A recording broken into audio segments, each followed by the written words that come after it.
क्योंकि जो नैराश्य छाया हुआ है, जो अंधकार छाया हुआ है, ये तभी दूर होगा जब हम प्रकाश का आवाहन करेंगे। तो इस आवाहन से, प्रकाश के स्रोत से हमें जुड़ने की ज़रूरत है। अगर हम जुड़ गए, आत्मा के स्तर पर जुड़ गए, शरीर के स्तर पर नहीं, तो निश्चित रूप से ये सारे मुद्दे जो हमारे सामने विकराल रूप से मुंह बाए खड़े हैं, इन मुद्दों का निरसन हो जाएगा।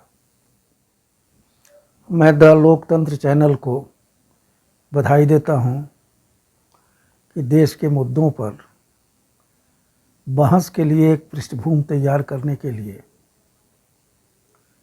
उसने मुद्दे की बात स्तंभ का आरंभ किया है, और इसमें मुझे अपनी बात कहने का उसने मौका दिया है। इसके लिए मैं द लोकतंत्र के प्रति आभार प्रकट करता हूँ। इस समय बहुत सी समस्याएं, बहुत से मुद्दे देश के सामने हैं। ये बहुत ही कठिन समय है। कोरोना काल ने देश के विकास की रफ्तार को एक तरह से रोक दिया था। सारा आवागमन बंद हो गया, बेरोजगारी बढ़ गई, श्रमिकों की समस्या भयावह थी।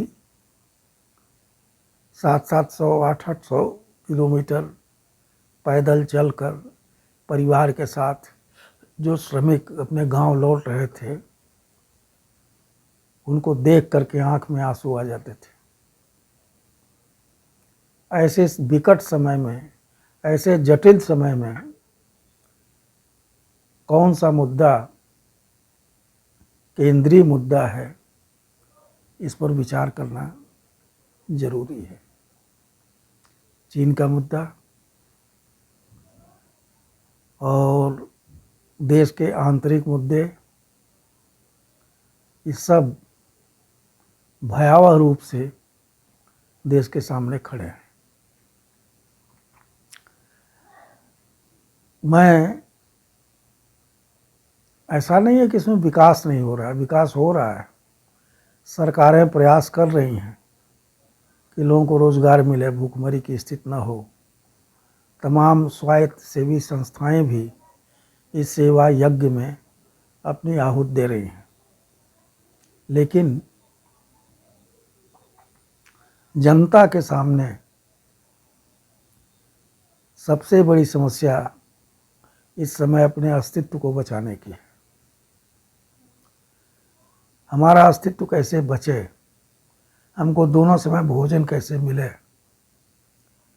हमारा रोजगार कैसे सुरक्षित रहे, हम बीमारी से कैसे बचें,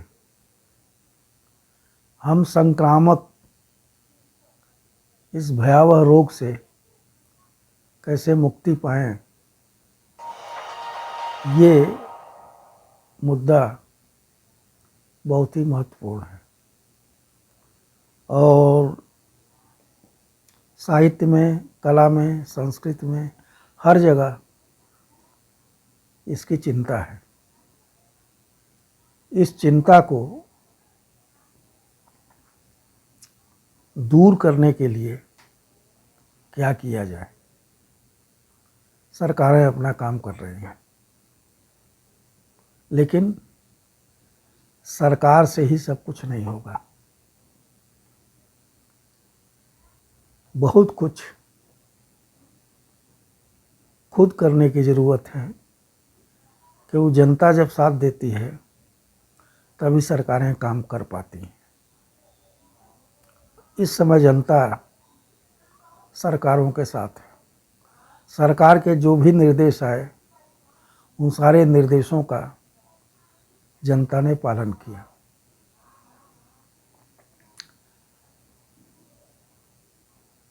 मैं ऐसे नगर में रहता हूँ जिसके पास कुशीनगर है, और कुशीनगर में अभी केंद्रीय मंत्रिमंडल ने वहाँ अंतर्राष्ट्रीय हवाई अड्डे की स्थापना का प्रस्ताव पारित किया है।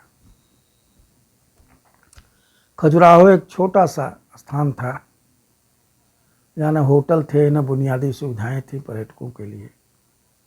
लोग आते थे चले जाते थे। वहाँ हवाई अड्डा बना, उड़ानें शुरू हुई तो 5 सितारा होटल बन गए और वो एक प्रमुख पर्यटन केंद्र के रूप में विकसित हो गया। कुशीनगर बौद्ध सर्किट का सबसे महत्वपूर्ण स्थान है। बुद्ध ने वहाँ महापरिनिर्वाण स्थापित किया था। आखिरी समय में जब कुशीनगर आए और बीमार वृद्ध बुद्ध शाल वनों के नीचे लेटकर विश्राम कर रहे थे, तो उनके प्रिय शिष्य और चचेरे भाई आनंद ने उससे पूछा कि प्रभु, यहाँ निवास करने का हेतु क्या है? बुद्ध ने कहा कि हम यहाँ निर्वाण प्राप्त करेंगे। आनंद रोने लगा। बुद्ध ने कहा, क्यों रो रहे हो?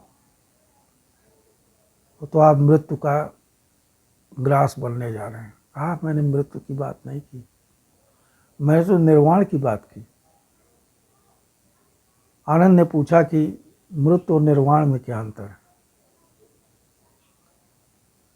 बुद्ध ने कहा कि निर्वाण का अर्थ है दिए का बुझ जाना।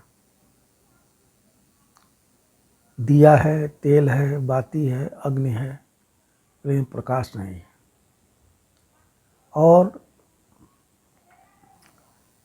दिए में तेल पड़ता है, बाती तेल में भीगती है, अग्नि का स्पर्श होता है, प्रकाश आ जाता है और सब कुछ रहता है। हवा का एक झोंका आता है और प्रकाश लुप्त हो जाता है। तो आनंद, प्रकाश का सत्य क्या है? दिया, तेल, बाती या अग्नि? आनंद ने कहा, प्रभु इसमें कुछ भी नहीं। कहा, दिया एक पदार्थ है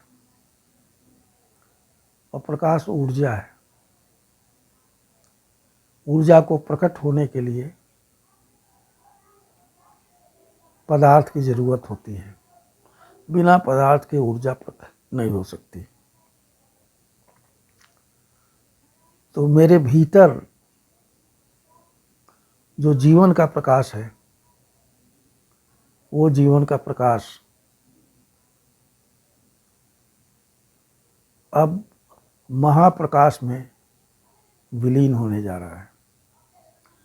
कोई मरता नहीं है, हर आदमी निर्वाण प्राप्त करता है। प्रकाश से महाप्रकाश का मिलन ही निर्वाण है। बुद्ध ने 2500 साल के और पहले ये बात कही थी आनंद से, और आज इस निर्वाण की व्याख्या पुनः करने की जरूरत है। क्योंकि जो नैराश्य छाया हुआ है, जो अंधकार छाया हुआ है, ये तभी दूर होगा जब हम प्रकाश का आवाहन करेंगे। तो इस आवाहन से, प्रकाश के स्रोत से हमें जुड़ने की ज़रूरत है। अगर हम जुड़ गए, आत्मा के स्तर पर जुड़ गए, शरीर के स्तर पर नहीं, तो निश्चित रूप से ये सारे मुद्दे जो हमारे सामने विकराल रूप से मुंह बाए खड़े हैं, इन मुद्दों का निरसन हो जाएगा। मैं इस समय बुद्ध का स्मरण कर रहा हूँ, उस बुद्ध का जो धर्म के वैज्ञानिक थे और जो कहते थे पहले अनुभव तब विश्वास। सारी पूजा पद्धतियाँ, सारे धर्म कहते हैं पहले विश्वास तब अनुभव। बुद्ध ने इसे उलट दिया था, कहा जिसे हमने देखा नहीं, जिसका हमने अनुभव नहीं किया, हम उस पर विश्वास कैसे करें। आत्मा, परमात्मा, जीवन, मृत्यु, स्वर्ग, नरक, इन सब चीज़ों के बारे में मैंने सुना है, इनका अनुभव नहीं किया है, इसलिए मैं इनकी सत्ता को अस्वीकार करता हूँ और उस सत्ता को स्वीकार करता हूँ जो सत्ता प्रकाश के रूप में हमें जीवित रखती है और निर्वाण के बाद जो प्रकाश के दिव्य विलय में विलीन हो जाती है। मैं सबसे अनुरोध करता हूँ कि इस जटिल समय में बुद्ध को, जो आत्मा की बात नहीं करते थे, परमात्मा की बात नहीं करते थे, जो जीवन की बात करते थे, उनको यह स्मरण करने का समय है। हम उसका स्मरण करेंगे तो जितने मुद्दे हैं उन मुद्दों से लड़ने की शक्ति हमें प्राप्त हो जाएगी।